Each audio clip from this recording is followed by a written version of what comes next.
Do you have to be brave in order to be a firefighter? Well, yes, I would say yes. Let's put it this way: you have to be confident. You have to be confident to be a firefighter. Most of these guys that I work with over the years, or even now, they're confident in doing their job. And the way you become confident in doing your job is by training. And you develop confidence by, learning how to put the ladders up the proper way, learning how to extinguish a fire the proper way, learning how to rescue people the proper way, not being afraid of your equipment, So, and that all goes back with training. When you train more, you become confident more in the equipment that you're using and the people that you work around. So that's the bottom line. You don't have to be so much as brave, you just got to be confident in what you're doing. I'm pretty sure there's a lot of people out there that do other jobs that's not brave about it, but they're confident, they're patient, they're well trained and well educated, and they do a good job, Because some situations you may be put in, and you still have fear. I mean, there's situations I've been put in over my years that I've had fear. You have to have fear if you have any common sense, So as far as that brave thing, you just got to be confident in what you do and the guys you work around. That's it. Okay. Which interests and skills are most important for your job? Oh, geez, in this job, what you need to be pretty good at is you got to be able to read. Let's face it, because a lot of times what you do it involves knowing how to read, and it goes back to all the basic educational things: reading, writing, and arithmetic. You got to know how to read well. You got to be good with math. And you got to be good with science. Those are some of your basic skills you need to know. Other than how to work with your hands, because it does involve working with your hands a lot, especially if you're a firefighter. As a fire marshal, as a deputy fire marshal, I use a lot of my intellect. So I'm dealing with a lot of people, so I have to know how to. Of course, I have to know how to speak well. I have to know you got to know your maths and so forth, because I deal with a lot of plan reviews, plans of all these different type of buildings that you see go up. I'm responsible for fire systems, fire alarm systems, as well as maintenance, making sure they're properly maintained, making sure they're properly installed in some of these buildings, and I do a lot of inspections. Not to mention, I do fire investigating, so I investigate a lot of fires. So my job requires a lot more of your basic skills, your math, your sciences, and your Englishes and so forth. Because I'm dealing with people. I'm more out there dealing with folks on a day-to-day basis. Unlike with the fire marshal, unlike with the firefighters, they're more if in need of emergency, then you see them. And not lessen their skill any at all. It's just that I'm more out there on a day-to-day basis. They're more out there when you need them in an emergency situation. And you still need to know that stuff. You still need to know your basic stuff. To someone that you helped when they weren't in an emergency, like afterward? Oh yeah, absolutely. It's funny because my career started out as a firefighter. When I was a firefighter in one of the other firehouses, we had a young lady pulled up on the apparatus, on the apron in front of the firehouse. She was in labor. She was having a baby, and myself, along with the crew, had the pleasure of helping her deliver that baby. And then some years later, she brought her son back. It was a boy. It was a little boy. She brought the boy back, and we had a chance to talk and bond, which I thought was a wonderful thing. Can you tell us some surprising facts about your profession? Oh yes. With the fire marshal's office, a lot of times people don't realize that we are responsible for a lot of this stuff, a lot of construction that goes on around town. And if you here in town, if you see, I don't know if I'm allowed to say the town or not, but here in Stamford, Connecticut, whoever get a chance to visit Stamford, Connecticut, you'll see that a lot of these major corporations that are going up around here, from your major financial corporations to something as small as a house being built from the ground up, we as the deputy fire marshals, or we as the fire marshals in our town, are responsible for giving those properties COs, certificate of occupancies, things that otherwise they could not occupy those properties. So we're responsible for a lot of that stuff, the fire systems, that goes up in some of these buildings. Anything that deals with fire safety, from fire safety standpoint, the fire marshal's office is responsible for it. So anytime you're in a movie theater, or anytime you're in a corporation and an alarm goes off, or anytime you're in any building for that matter, or even a restaurant that's serving alcohol or liquor, they can't do none of that stuff, or they can't occupy that property unless the fire marshal has gone through and given them their certificate of occupancy. My typical work day as a firefighter entails basically coming in and maintaining the firehouse. Believe it or not, yeah, we have to come in, you got to clean up the firehouse, because this is our home. Believe it or not, this is our home. This is where we live, sleep, and we eat here. So my day started with basically coming in, checking my equipment on the machine first, make sure my equipment was in ready condition. Then I would do my chores as a firefighter. I would go in, clean the bathrooms.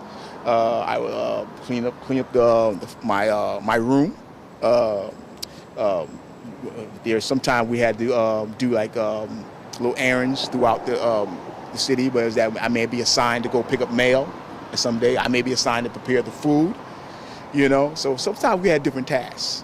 But basically it started out as maintaining the firehouse, and then of course. Anything other than that, it will be training. We did a lot of training, so you don't just sit around. You actually constantly train. We're training about anything from EMS to, again, firefighting tactics, and that's what it did. And that was like around the clock.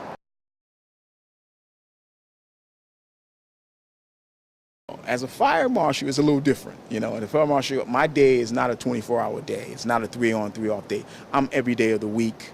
My schedule is anywhere from 8 to 5. 8 in the morning to 5 in the evening. And my job, I'm like what you might say, like most of these corporate people. I work. Those are the type of hours that I have, and I'm dealing with from the time I get in the morning. I'm dealing with complaints from people for fire hazards. I'm dealing with architects, engineers, to install fire systems. And if, God forbid, if I get a fire, then I got to go out and investigate a fire. And that can be all day. I may come in and work in the morning and start out at my desk, dealing with a complaint, but my day may end with me, investigating the fire, and I may be at that fire all day, it varies.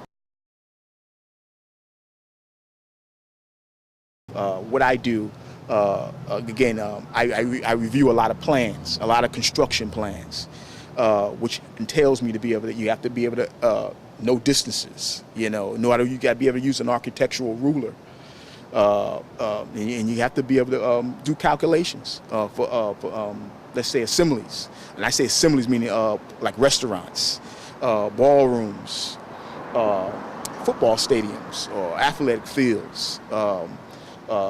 Those are the type of things you have to be able to calculate distances, the size of these rooms, because these rooms can only hold a certain amount of people. And my calculations, the size of the room is based on, my calculation is based on the size of the room. So I have to know how to do that type of stuff. So math is big. But when you think about science, is also what I do. Science have a lot to do with what I do too, because you get a lot of stuff, a lot of let's say materials that go into building construction. Certain materials are not allowed in places like homes, or not allowed in places like corporations or businesses. There's certain installations you can only have. There's certain like sheetrock, or I should say wallboard, if those who know what I mean. Certain size and thicknesses of wallboard you can use in certain buildings. Same thickness of wallboard. I can't use the same thickness of wallboard in a house that I use in a corporation, or I should say a commercial building. So there's things like that you got to know. You got to know material. You got to know the type of materials, flame retardant type materials, and you got to know the makeup and the flame spreader, these type of materials. And I might be talking a little bit over some people's head, but these are the things that's where the science comes in at. When I say science, you got to know your sciences. What materials are made of. And you learned all of that on the job. And I learned all that on the job. But the basic science you learn in school. Are there any internships or certifications for your job? Oh, absolutely. As far as the internships go, this department will accept an internship. We'll work something out, I guess, with your university. But the college that rings the bell here that I know well is the University of New Haven.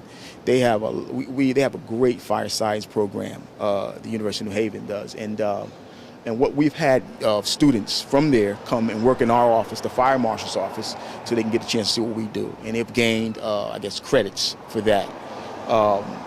But yeah, that's the one that rings a bell to me is the University of New Haven. As far as any sort of pre-certifications in coming on this job, as a firefighter, there's a lot of young men. What they do is they volunteer. They go to volunteer houses and they get the certifications that way. This department will accept that, but you still have to go through the training. We still have our own training and our own regimen that we like to do here in our department.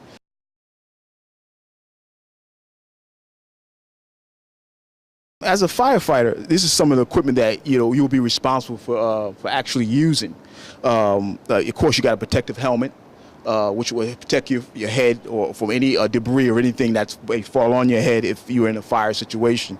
And of course, you have your turnout. You got your turnout coat here, this is what we wear into a fire situation where when we're fighting fires. Or actually, believe it or not, we wear this even when we're doing EMS, just to keep to keep from being exposed to any kind of body fluids or anything like that. So we also wear this doing EMS calls as well. But it's mainly used for firefighting. It protects us from the heat, and this is probably the most probably some of the best gear you can probably wear when you come exposed to heat or flames or anything of that sort.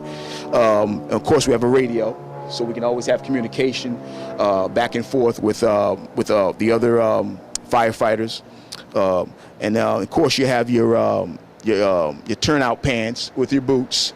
And what it is you put your feet in here and you pull your pants up. It's like it's a one suit. It's one complete suit. And basically it's made out of the same material as your turnout coat. It protects you from the heat, and it keeps you from being severely burned. It actually also keeps you cool. It also keeps you kind of cool in there. So these are some of the protective equipment that we wear when we're fighting fires or rescuing people.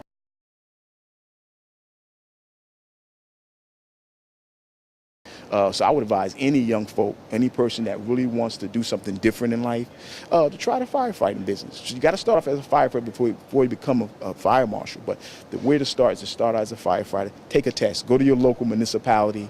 Find out when the next test is going to be. Take the test. Especially young men and women that's coming out of high school. That's the best time because you get yourself exposure that way.